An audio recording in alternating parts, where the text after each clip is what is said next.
तक जो बहुत तेजी से अपनी लीड कायम रखे हुए थे और हर चरण की काउंटिंग के साथ उनकी लीड बढ़ती जा रही थी। नंदीग्राम में शुभेंदु अधिकारी की लीड जो है वो थोड़ी कम हो गई है इस समय। ममता से 3775 वोट से शुभेंदु अधिकारी आगे हैं। अभी भी बढ़त तो है लेकिन उतनी बढ़त नहीं है। देखिए 34,430 शुभेंदु अधिकारी को 30,655 वोट अभी तक ममता बनर्जी के खाते में गए हैं। और जो आप नंदीग्राम 1 नंदीग्राम 2 की बात करते हैं, जहां पर भारी ध्रुवीकरण के हिसाब से आप इन दो क्षेत्रों को समझ सकते हैं। एक क्षेत्र है जहां ममता बनर्जी का गढ़ जिसे आप कह सकते हैं, दूसरा क्षेत्र है जहां पर आप ये कह सकते हैं कि शुभेंदु अधिकारी की दखल ज्यादा है।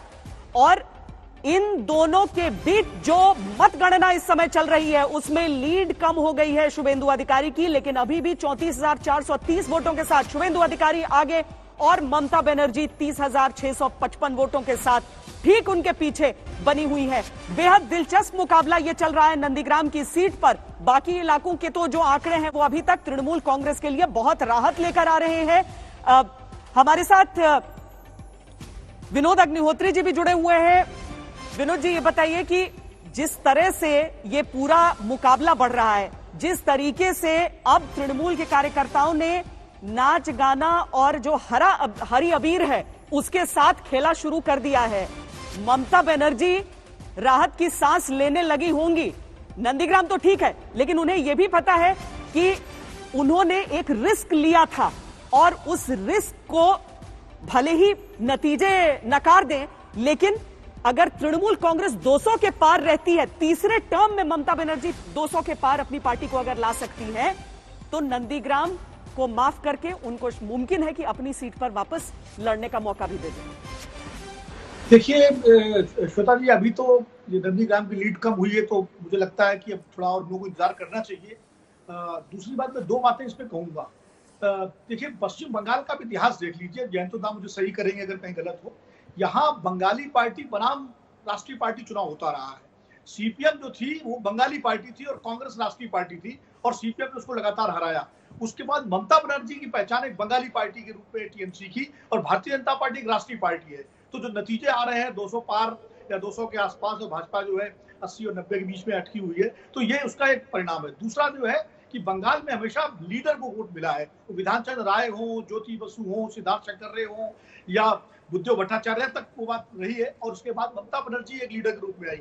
वही भारतीय जनता पार्टी के पास कोई लीडर नहीं था और बंगाली लीडर के रूप में ममता बनर्जी ने अपनी पहचान बनाई। ये दूसरा बड़ा फैक्टर है। और तीसरा जो है, जो मैं पहले बोल चुका हूँ, ट्रिपल एम, जिसमें उनकी तमाम सारी स्कीमें, मुसलमानों का वोट, महिलाओं का वोट और भद्र लोग बंगाली वोट, ये उनके लिए बहुत फायदेमंद रहा है। ये जो उन्होंने नंदीग्राम से लड़ने का फैसला किया, ये निश्चित रूप से एक साहसिक फैसला था। और कोई भी नेता, ममता बनर्जी जिस बात के लिए जानी जाती है, अगर वो नंदीग्राम से पीछे हट जाती या 2 सीटों से चुनाव लड़ती, जिसका कि प्रधानमंत्री नरेंद्र मोदी ने अपने भाषण में जिक्र किया था कि दीदी अभी कहीं और भी चुनाव लड़ सकती है, जिस पर उन्होंने तुरंत काउंटर अटैक किया था। तो ममता बनर्जी का जो स्वभाव है, जिसके लिए वो जानी जाती है, वो कि वो रिस्क लेती है। उन्होंने सीपीएम से लड़ाई लड़ी, उन्होंने कांग्रेस पार्टी के अंदर बड़े बड़े नेताओं से लड़ाई लड़ी और पार्टी छोड़ी। और उसके बाद जिस तरह से उन्होंने नंदीग्राम में अपना नामांकन कराया और घोषणा की मैं यहीं से लड़ूंगी, तो इसका असर पूरे पश्चिम बंगाल पे पड़ा। और पश्चिम बंगाल पे इसलिए पड़ा कि तृणमूल कांग्रेस का कार्यकर्ता जो है तो थोड़ा डिमोरलाइज हो रहा था, वो एक्टिवेट हो गया।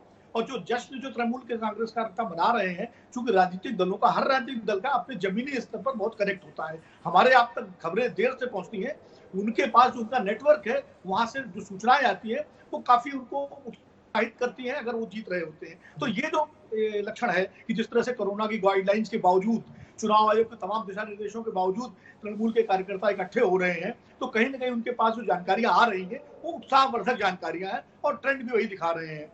नंदीग्राम में मुझे अभी भी लगता है कि देर खींच खाते चुनाव बहुत कांटे का होगा और ममता बनर्जी जीतेंगी, क्योंकि जिस तरह से पूरे पश्चिम बंगाल में जो वोट मिला है नंदीग्राम उससे अलग नहीं होगा, वो पैटर्न वहां भी लागू होगा। लेकिन अभी चूंकि शुभेंदु अधिकारी और अधिकारी परिवार वहां का स्थानीय परिवार है, उसका अपना एक बेस रहा है, तो इतनी आसानी से कि वो मैदान छोड़ दे या उसकी जमानत जब्त हो जाए, वो स्थिति नहीं है। लड़ाई कांटे की रहेगी और मुझे लगता है वही जो नई दिल्ली में 1991 में हुआ था, आडवाणी जी बनाम राजेश खन्ना, कुछ उसी तरह से ममता बनर्जी जीत सकती है चुनाव।